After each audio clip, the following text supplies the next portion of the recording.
협동조합은 자본주의 사회에서 협동조합과 사회주의 사회에서 협동조합 두 가지로 나눌 수가 있습니다. 사회주의 사회에서의 협동조합은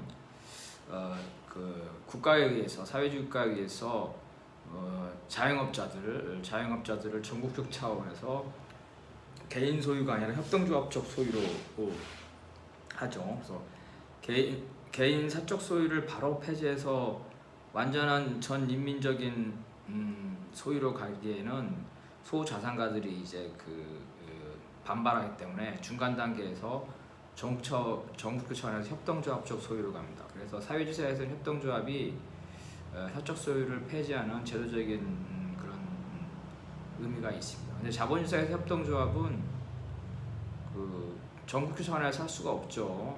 전국적 차원에서 할 수가 없어요. 그냥 일부 차원에서 하는 거고, 다만 자본주의에서 협동조합이 이제 어떤 공동체 정식이라든가 사적 소유가 아닌 공유제 형태로서 의미는 있지만 그게 전국적 차원에서 할 수도 없고, 그 다음에 협동조합 운동을 한다고 해가지고 자본주의 권력이 타도되는 게 아니기 때문에 혁명 수단도 아니죠.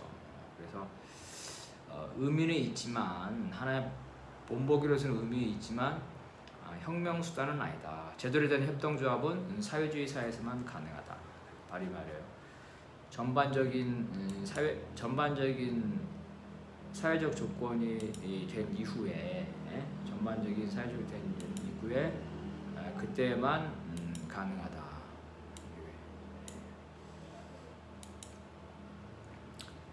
사회주의 사가 됐을 때, 그럴 때 제대로 된 협동조합이 될 수 있다는 거예요. 마르크스는 이제 고탕형 비판 또 말했죠. 협동조합 운동 자체가 효과적인 사회적 수단이 아니다. 제대로 되려면 혁명의 결과물이라는 거지 혁명의 수단이 아니다. 이렇게 얘기를 합니다. 협동조합이 왜 화두가 되었는지는 아까 얘기했죠. 프루동, 숭령공, 자영업자, 소규모 사적 소유 이런 거 반대하는 강령을 채택했다. 그래서 이제 공산주의라는 사적 소유의 폐지를 좀 더 정확하게 했다는 거죠. 그래서 자영업자, 소자산가의 사유재산을 폐지하는 걸 전면적으로 일단 소자산가들은 반발이 있는데, 이와 같이 토지, 광산, 철도, 소자산과 상관없는 대규모 산업이라든가 공공산업의 경우에, 이런 경우에 생산수단을 사회에 속하여야 한다는 집산화 결의를 했다. 국유화보다는 집산화가 더 정확한 표현입니다. 왜냐하면 국유화는 자본주의 사회에서도 가능하죠. 사회주의 사회도 가능한데, 마치 자본주의의 국유화는 뭐냐면 국가가 자본가처럼 돼서 노동자를 착취하죠. 국영기업, 자본주의 사회에서 국영기업이 그렇죠. 근데 제대로 된 거는 또 다른 자본가를 만드는 게 아니라 자본가가 없어지는 거죠. 전 인민이 기업을 통제하는 것, 자본가가 노동자 스스로 통제하는 것. 또 다른 국가를 또 다른 자본가로 만드는 그런 국유화는 아니다. 그래서 자본주의 사회에서 국유화가 있기 때문에 그런 걸 구분하기 위해서 집산화라고 표현하는 게 맞다. 그리고 사회주의 사회에서도 국유화라는 것은 전 인민적 소유를 말하는 거다. 국가가 소유하는 게 아니라 전 인민적 소유. 그 다음에 이제 상속권, 박헌희 상속권을 폐지하자고 그러는데, 프롤레타리아, 노동자는 상속해줄 재산이 없죠. 노동자하고 상속권은 아무 상관도 없어요. 지금도 상속세를 내려면 아마 제가 볼 때 부모의 재산이 아마 10억 이상은 돼야지만 상속세 내고, 노동자들은 대부분 상속세가 상관이 없다. 근데 그런 걸 왜 노동자들이 폐지하죠? 상속이라는 문제는 사유재산이 폐지되면 당연히 상속이라는 문제도 발생하지 않죠. 그래서 이건 혁명 이후에 당연히 사유재산이 폐지면 상속이 없어지는 거지, 사유재산을 폐지하지 않은 조건에서 상속권만 없어지는 거는 그거는 주객이 전도된 거다. 자, 프루동은 자영업자, 수공업자라고 했죠. 그래서 근본적인 모순이 사적 소유가 아니다. 왜냐면 자기가 자영업자니까 분배의 불평등, 대기업과 자영업자의 불평등이다. 그래서 국가의 지원을 받아서 자영업자를 하고 싶어. 창업자금. 국가은행으로도 창업자금을 받고 싶고, 그다음에 대기업하고 그 경쟁하면서 자기들도 살아남고 싶으니까 협동조합, 생산자 협동조합을 하지. 노동조합이 아니라 이 노동자가 되고 싶은 게 아니라 자영업자가 되고 싶은 거죠. 그래서 이런 경제 개혁만으로도 국가가 저조를 해서 된다. 그래서 국가를 폐지하려는 의식적인 정치 주장에 반대했다. 자, 국제노동자협회는 농민이나 뿌띠부르주아와 정치적 연대를 거부한 건 아니에요. 다만 조직을 같이 해서는 안 된다. 조직은 독자적으로 해야 된다. 그래서 그 뿌띠부르주아적인 평화자유연맹의 국제노동자협회가 단체가 그 가입하는 거는 반대했지만 개인들이 거기 가입을 해가지고 혁명적이고 민주적인 결정에 채택되도록 뿌띠부르주아 조직이 한 발 더 나갈 수 있도록 하는 거, 그런 것들은 상관없다. 그래서 연대, 공동행동은 상관없다. 그래서 모든 진보적인 반전 세력과 노동자 계급이 공동행동을 취하는 것, 조직은 달리하지만 사안별로 공동행동을 취하는 것. 이제 상속권의 폐지에 반대한 이유는 하면 농민들은 소자산가죠. 소자산가들한테 상속권 폐지도 못해요. 자기의 농토를 자식한테 물려주고 싶은데 자식한테 못 물려주죠. 그래서 농민들이나 소자산가가 반대한다. 굳이 상속권 폐지를 얘기해가지고 농민하고 소자산가하고 적대적 관계를 쓸 필요가 없다. 그래서 이런 유연한 입장을 취하는 것은 혁명은 다수자의 혁명, 인민의 혁명이기 때문에 프롤레타리아들은 이런 농민과 뿌띠부르주아와 동맹, 연대를 해야 된다. 이런 거죠. 그래서 뿌띠부르주아 문제를 중요시해야 된다. 1848년 프랑스 2월 혁명 이후에 농민과 자영업자들한테 세금을 걷어왔죠. 세금을 걷어가지고 그 세금으로 국가공장을 만들어서 노동자들을 고용을 했어요. 그러니까 자영업자와 농민들이 내가 낸 세금으로 노동자들이 먹고 노는구나 하는 불만이 있다는 거예요. 그래서 노동자와 자영업자, 뿌띠부르주아 간의 그 대립 구도가 생겨서 노동자 봉기를 농민들과 자영업자들이 했다 그랬죠. 그래서 자영업자, 중간층을 누가 그 견인하냐는 되게 중요한 문제다. 반대로 파리꼬임은 중간층, 자영업자, 영세상공인을 위한 조치를 취했다. 영세상공인들이 빚이 많죠. 약소보험, 채무입니다. 이 채무를 3년간 집을 유예해야 하는 선언을 했다. 그래서 뿌띠부르주아들과 연대하는 정책에 대해서 마르크스가 긍정적으로 평가했다. 또 대중조직, 국제노동자협회는 대중조직이다. 그래서 다양한 정파들, 프르동주의자들, 그 다음에 바쿠닌, 이런 블랑키 이런 사람들이 다 있었다는 거죠. 그래서 각국의 노동자단체는 국제노동자협회 규약에 반하지 않는 한 자신들의 강령을 유지한 협회에 가입할 수 있었다. 그래서 이제 각국의 노동자 단체들이 가입을 했는데 영국과 미국 여기는 이제 부르주아 민주가 많이 발달됐죠. 그런데 여기는 그래서 삼인주의적 경향이 강하니까 조직적 가입은 안 하고 연대만 했다. 그래서 마르크스의 사상은 독일에 영향을 많이 미쳤고 그다음에 프랑스에 많은 영향을 미쳤습니다. 영국이나 미국이나 이런 데는 그렇게 많이 영향을 못 미쳤어요. 리프크네트는 마르크스의 제자입니다. 그래서 마르크스가 런던 시절부터 가르쳤어요. 자기 제자로. 그래서 독일로 보낸 겁니다. 노동자 정치 운동을 하도록. 그래서 마르크스주의 조직을 만들었습니다. 당연히 국제노동자협회에 가입했겠죠. 라살레의 조직도 있었는데 마르크스는 라살레파를 국제노동자협회에 가입시켜가자 노력을 했어요. 근데 라살레파들이 가입하는 걸 거부했습니다. 이 당시 국제노동자협회는 단체 가입입니다. 개별 가입을 허용하지 않았어요. 근데 노동자가 불법인 경우에, 불법적인 경우에, 이런 허용되지 않는 경우에 노동조합이 결성될 수 없었기 때문에 그런 나라는 단체 가입을 못해가지고 개별 가입을 해야 되는데, 그래서 마르크스가 그 개별 가입을 추진했지만 부결이 됩니다. 안 됩니다.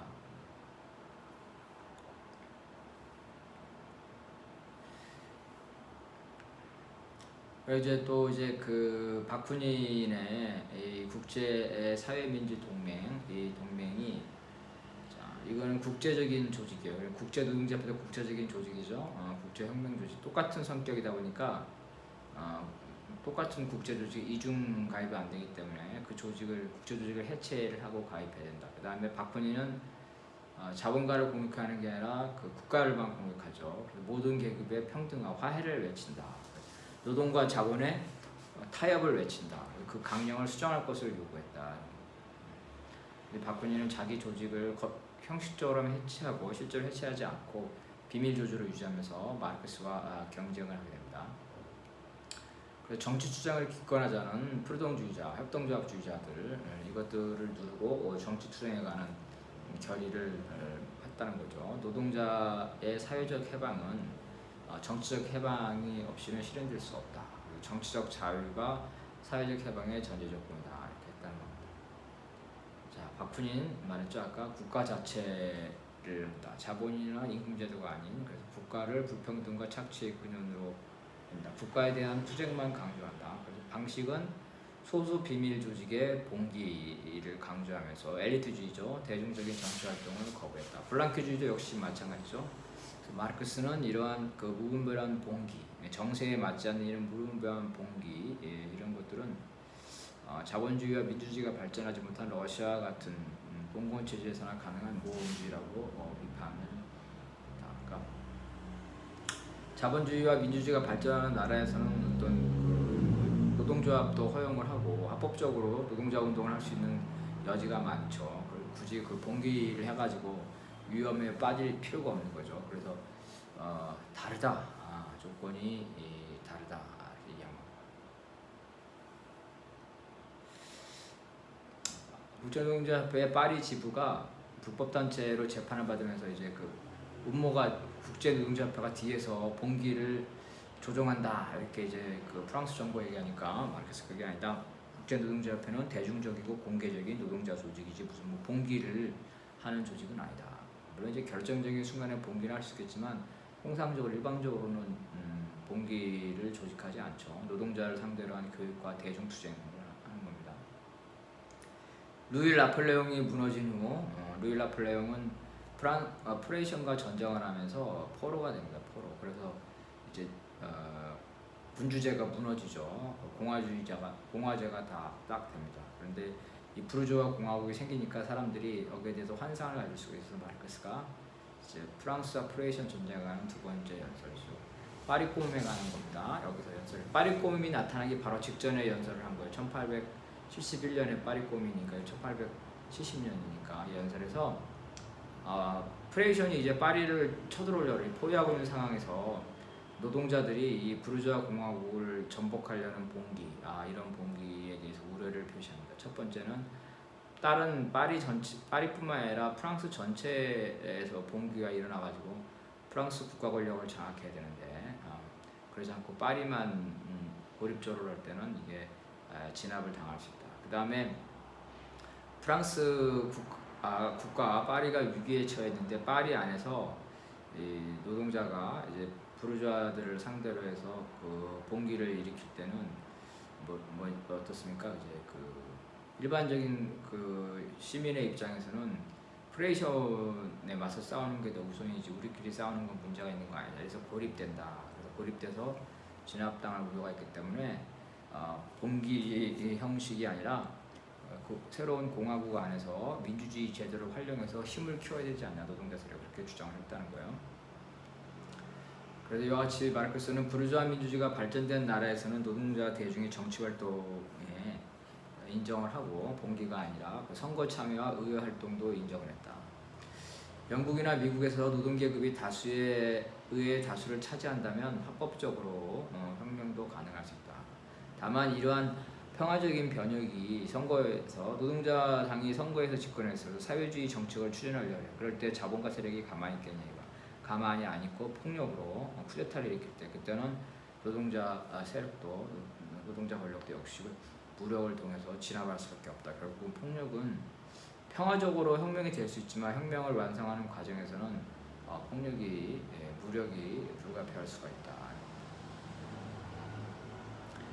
그래서 이제 국제노동자협회는 또 그 전쟁에 대해서 또 전쟁이라 하면 기본적으로 자본가들의 경쟁이기 때문에 노동자들이 거기에 동의할 필요가 없다. 그래서 1860년대 후반 프레이션과 프랑스가 전쟁이 일어나면 양국의 노동자들은 파업으로 전쟁에 반대할 걸 촉구했다. 이건 좀 프레이션이라든가 프랑스 정부에서는 그 전쟁하는데 도움을 안 주고 파업한다니까 모반이죠. 반역. 그래서 국제노동자협회는 더 프레이션과 프랑스에서 더 탄압을 받습니다.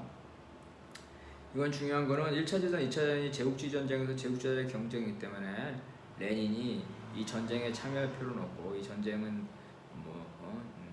차라리 패배해야 된다. 그리고 그 내전으로 가야 된다. 전쟁에 협조하면 안 된다 이런 거였는데 이미 그 이전에 마르크스가 이런 거에 대해서 강조를 했습니다. 원칙을. 그래서 마르크스의 제자들은 실제로 프레이션과 프랑스 전쟁이 일어날 때 전쟁 반대편에 섰습니다. 그리고 파리 꼬움에 대해서 마르크스의 이런 충고에도 불구하고 파리의 노동자들이 봉기를 일으켜서 파리 꼬움을 만들었죠. 그래서 결국은 진압당했는데 마르크스는 이런 봉기에 동의하지는 않았지만 실제로 봉기가 나서는 봉기의 편, 혁명의 편에 섰다는 거죠. 그리고 파리 꼬움이 진압당했을 때 파리의 혁명가들이 영국이나 다른 나라에 망명할 수 있도록 도와줬다는 겁니다. 자, 또 엥겔스도 의회에 대해서 인민의 대의기관이 정권을 장악하고 있고 인민의 다수의 지지가 있는 경우 원하는 일을 모두 할 수 있는 타펀적 민주주의가 보장된이죠. 엥겔스 말년의 얘기입니다. 프랑스나 미국, 영국의 경우에 보통 선거를 통해서 평화적으로 혁명을 할 수 있다. 물론 반동이 그 무력으로 반발할 가능성이 많기 때문에 평화적으로 혁명이 시작되더라도 항상 무력을 준비해서 반동들의 무력적인 선거 결과를 받아들이지 않을 때 결국은 무력을 사용할 수밖에 없는 무력을 준비를 해야 된다. 자기 해방 주체로서 노동조합. 자, 프루동은 자영업자라서 협동조합, 자영업을 하고 싶죠. 그래서 협동조합을 얘기하고 노동조합을 거부했어요. 그래서 라살레는 정치 투쟁만 하면 된다. 보통 선거만 하면 된다. 임금 투쟁할 필요 없다. 바쿠니는 이제 국가만 타도하면 된다. 경제 투쟁할 필요 없다. 그래서 프루동은 우익, 온건한 우익, 아예 투쟁 자체를 안 하는 거. 라살레는 국가와 협상을 하는 거예요. 정치 투쟁을 하는데 주로 협상이다. 보통 선거다. 바쿠니는 좌경, 국가를 소수의 엘리트들이 봉기해서 타도해야 된다. 이런 거죠. 이런 비판에 따르면 당파성을 세운다. 마르크스주의가 무정부주의나 이런 그 라살레주의, 국가사회주의 이런 봉기주의들과 논쟁을 하면서 당파성을 세운다는 겁니다. 그래서 이런 당파성을 세우는 과정에서 나온 문건들이 우리가 알고 있는 책들이에요. 그래서 여기서 나온 거는 이제 웨스턴이라는 사람이 뭐라 그러냐면 노동자들이 경제 투쟁을 해서 임금 인상이 되면 자본가들은 그 인상분을 상품의 가격에 반영하기 때문에 물가가 인상해서 노동자의 실질 임금이 하락해서 결국 임금 인상 투쟁이 소용이 없다 이렇게 주장하는 겁니다. 거기에 대해서 마르크스가 일정한 그러니까 임금과 이윤의 관계는 반비례 관계니까 노동조합이 그 투쟁을 하게 되면 자본가들이 상품 가격을 올리고 싶어도 올릴 수 없는 조건이 된다. 무슨 말이냐면 완전 경쟁 시대에는 여러 기업이 있기 때문에 한 기업에서 임금 인상 투쟁이 됐다라서 그 인상분을 상품 가격을 올리게 되면 가격 경쟁에서 안 되기 때문에 결국은 울며 겨자 먹기로 상품 가격은 못 올리고 자기 이윤을 양보할 수밖에 없다. 간단히 말하면 임금과 이윤은 정해진 게 아니라 서로 상대적인 거기 때문에 노동자의 힘이 세면 임금이 많이 가는 거고 자본가의 힘이 세면 이윤이 많이 가는 거고 계급 투쟁에서 결정되는 거다. 경제적인 게 아니라. 가격. 그래서 독점이라면 가격을 인상할 수가 있지만 자유 경쟁에서는 가격을 인상할 수 없다. 또한 독점이라 하더라도 국가 권력이 자본주의에서 가격 통제를 하는 나라가 맞죠. 물가 관리 그럴 경우에도 마찬가지로 자기 마음대로 상품 가격을 인상할 수 없기 때문에 임금이 오른다 그래서 상품 가격이 올라서 실질 임금이 떨어진다는 것은 그렇지 않다. 그래서 결국은 임금 인상 투쟁, 노동조합, 총파업 이런 경제 투쟁은 필요하다. 노동조합 그 과거, 현재, 미래라는 또 지침을 내렸는데요. 그래서 노동조합은 먼저 자본과 노동 사이의 게릴라 전투에서, 그래서 게릴라 전투라는 건 임금 인상 투쟁이죠. 개별 단위별로 하는 거니까 국가적 차원에서 하는 게 아니니까 그런 경제 투쟁에서 필요한 거지만 임노동과 자본 자체의 폐지, 자본주의의 타도죠. 이거 이제 게릴라 전투가 아니라 전쟁이죠. 전쟁. 이런 전쟁에서 필요하다. 즉 게릴라 전투는 경제 투쟁을 말하는 거고, 그다음에 이 임노동과 자본 자체의 폐지는 정치 투쟁을 말하는 거다. 그래서 노동조합이 경제 투쟁뿐만 아니라 정치 투쟁에서도 중요한 역할을 하기 때문에 노동조합은 반드시 필요하다. 그래서 국제 노동자 협회가 실제로 이제 이 노동자들의 파업을 지원을 했어요. 법률적 지원도 하고 투쟁도 같이 하고 이러면서 이들이 투쟁에 성공하니까 국제 노동자 협회에 가입을 했겠죠. 그래서 국제 노동자 협회에 그 노동조합의 가입이 늘어났습니다. 당연히 발언력이 높아지죠. 그러니까 지금까지 노동조합과 파업에 대해서 소극적인 주장을 했던 프로동 같은 이런 정파들이 더 이상 자기 입장을 내기 어렵게 됐다. 자기들도 어쩔 수 없이 노동조합과 파업 투쟁에 대해서 동의를 하게 된다. 그리고 이 당시에 국제노동자 협회는 국제적인 당과 국제적인 노동조합의 두 가지 지위를 다 가지고 있었죠. 그게 아직 분리되지 않았기 때문에 그래서 그 역할을 다 맡았다. 왜냐하면은 그때는 이 국제노동자협회가 그 양자의 지위를 국제적인 노동조합과 국제적인 정당의 지위를 다 가져야 되기 때문에. 그래서 이후에서는 그 제2 인터내셔널에서는 국제적인 정당 조직이에요. 국제적인 노동조합 조직은 별도로 구성된데 이때는 아직 분리되지 못했다. 그래서 사회주의 정당이 아직은 출연하지 못했기 때문에 국제노동자협회가 그런 역할을 했고, 또 국제노동자협회 각 지부, 각 나라의 지부도 마치 일국의 사회주의 정당이 해야 될 역할을 했다. 그래서 노동조합과 당이 아직은 명확하게 구분되지 못했다. 그래서 노동계급이 자본의 지배에 해방되는 투쟁에 있어 국제노동자협회는 정치뿐만 아니라 경제투쟁에서 중심센터이다 이렇게 말합니다. 그래서 국제노동자협회가 국제노동자협회 제1 인터내셔널이죠. 이 협회는 공산주의 동맹과 그 이후에 마르크스 정당을 연결하는 중간 단계이다. 중간 고리이다. 자, 민주주의 문제를 보게 되면은 첫 번째는 전반기에는 느슨한 연맹처였다. 중앙집권적인 게 근거하지 않았다. 다양한 전파들을 받아들였다는 거죠. 파리 공임 이후에는 그렇지 않습니다. 프로동주자들이 이제 실제로 처음에 숫자가 많을 때는 파업에 반대하는 결의안도 통과시켰어요. 아까 말한 것처럼 노동조합의 비중이 높아지면서 자기들도 입장을 바꿨다. 여기 이제 대표자만 참석할 수 있다고 했죠. 대표자. 그래서 이제 프랑스에서는 결사 금지로 합법적인 노동조합이 불가능하니까 대표자가 아니라 개인들이 좀 참여하겠다 그러니까 영국에 주로 되었는데 우리는 수천 명이 있는데 대표자 수천 명의 회원이 참여하는 게 아니라 수천 명이 들고 한 명의 대표자만 참석하는데 그 개인 참여는 안 된다. 그래서 개인 참여는 하려는 것은 실패했다. 자, 그 다음에 마르크스는 조직민주주의에서 개인의 권위주의, 독재에 반대했다. 리프크네프트가 마르크스를 과찬하는 보고서를 냈어요. 그러면 개인 숭배, 개인을 영웅시하는 거 이런 거 마르크스가 그걸 중단시켰다는 거예요. 그 다음에 이제 가리발디가 이탈리아 혁명에 되게 유명한 사람이죠. 그래서 결의안으로 국제노동자협회가 이 결의안으로 이 사람을 칭송하는 결의안을 하자 이렇게 주장했었는데 가리발디가 아무리 유명하더라도 노동자 계급을 대표하는 대회는 어떤 개별인에게 경의를 할 필요 없다. 개인 숭배를 안 된다. 이게 중요한 의미가 있습니다. 자, 슈바이처라는 사람은 라살레의 그 제자입니다. 라살레가 죽고 나서 라살레의 지위를 상속받은 사람입니다.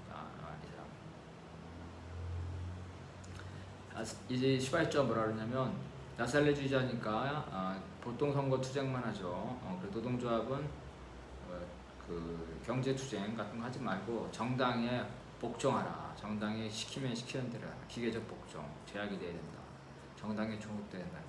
마르크스가 뭐랬냐면, 안 그래도 독일의 노동자들은 아직 권위주의사기 때문에 권위에 익숙한데 노동조합에서 이 독일 노동자들이 자주적으로 활동하게끔 인도하는 게 매우 중요하다. 노동조합의 중앙집권적인 라살레주의를 반대했다.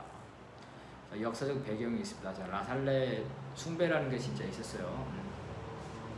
라살레는 자기 개인의 독재를 주장했습니다. 이 독재를 명문화시켰어요. 자기 조직에 5년 동안에 모든 것을 다 정권을 다 받고 후계자도 자기가 지명하고 이런 독재를 철학적으로 엘리트 정치, 독재 정치를 주장했습니다. 그리고 사망한 거는 애인의 연적과 권총으로 대결하다가 사망했어요. 라살레는 또 유명인이에요. 인기. 그래서 라살레가 죽고 나서 사람들이 라살레를 숭배를 합니다.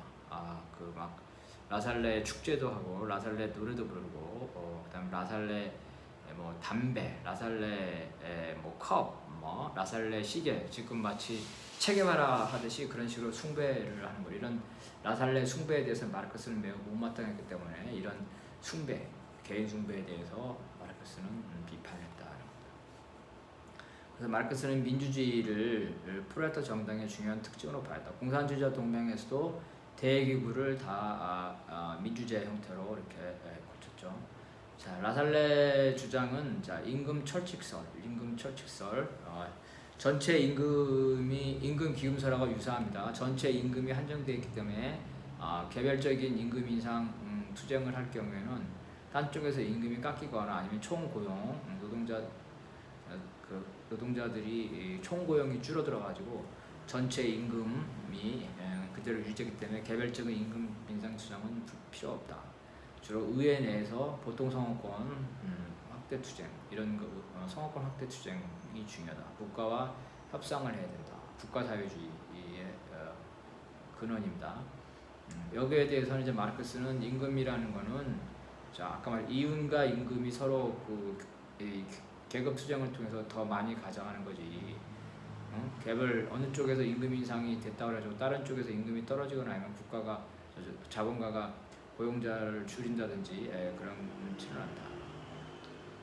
이윤의 일부를 뺏어와가지고 임금 인상을 시킬 수가 있다. 그러니까 임금 인상 투쟁, 총파업 투쟁은 의미가 있다. 이렇게 반발을 하는 겁니다. 자, 바쿠닌주의자 초창기 바쿠닌주의자들이나 라살레주의자, 프로동주의자 이들이 하는 전파 활동에 대해서 인정을 했다, 수용을 했다는 겁니다. 그리고 민주주의에 대해서 마르크스의 민주주의는 레닌의 민주주의 주장과 유사해요. 어떤 조직의 민주주의는 항상 똑같은 게 아니라 조건에 따라서 민주주의에 있어서 구성원의 자율성과 조직 민주주의는 정세에 따라 다르다. 혁명기에는 대중들이 아주 혁명적으로 투쟁하죠. 그래서 열심히 하죠. 그래서 조직도 대중에게 개방하고 자율성과 그다음에 공개적인 총회 이런 것도 혁명기에 해도 아무 상관이 없죠. 탄압기에는 조직을 보완을 해야 되기 때문에 조직 보위 훈련이 된 소수들 전위 중심으로 소수들 이들에게만 조직을 개방하고 총회라든지 이런 공개적인 민주주의 절차는 제한될 수 있다. 마르크스와 레닌의 입장은 똑같다. 엥겔스는 노동자 운동 자체가 현 사회의 비판에 근거하고 있다. 그러니까 이 비판이 중요하다. 그래서 노동자도 자기 조직 내에서 비판을 해야 된다. 비판을 금지하면 안 된다. 자본가에 대한 비판을 하면서 내부 비판은 안 된다. 그런 입장이 아니라는 거예요. 자본가에 대해 비판하듯이 노동자 자신도 비판을 해야 된다. 그러면서 이제 독일 사회민주당에 대해서 당내 민주주의 토론을 보장을 해야 된다. 이와 같이 엘리트에 의한 위로부터의 혁명이 아니라 노동자 대중에는 밑으로부터의 혁명이다. 그래서 위로부터 혁명은 대표적인 게 블랑키 소수 엘리트의 혁명. 그래서 이거는 전체 혁명적 계급의 독재가 아니라 소수의 독재다. 라살레처럼 소수의 독재다. 그래서 쿠데타에 성공한 소수 그룹들이 독재라면서 이거 블랑키주의를 비판을 했다. 그래서 이제 이런 스탈린주의 엘리트 정당하고 마르크스가 생각했던 그런 정당하고는 좀 다르다. 그래서 이런 저는 어떤 게 있냐면 스탈린주의가 이게 너무 강하게 나타나면 당이 계급을 대리하고 중앙위원회가 당을 대리하고 결국 중앙위원회는 최고 권력자가 대리하고 결국에는 최고 권력자가 당, 국가, 계급을 대리하고 지배하는 대리주의가 생길 수 있다 이런 거죠, 그죠? 그래서 이거는 이렇게 하면 안 된다. 개인의 지배가 되면 안 된다. 계급의 지배가 돼야지. 그래서 파리꼬민도 역시 이제 이런 민주주의가 정립이 됐는데 첫 번째 다양한 정치 조직이다. 그래서 블랑키주의자, 프르동주의자, 막스주의자. 국제노동조합회는 많지 않다. 22명. 주로 블랑키주의자들이 다수파였습니다. 블랑키주의자들이 다수파였다. 또 보통선거, 파리꼬민 보통선거로 선거에 의해서 언제나 해임될 수 있는 소환권을 가지고 있다. 소환권. 그리고 권력이 통합되어 있다. 행정권과 의회가 통합되어 있다. 여기까지 파리꼬민 이전까지 했고 파리꼬민 이후에는 다음에 하겠습니다.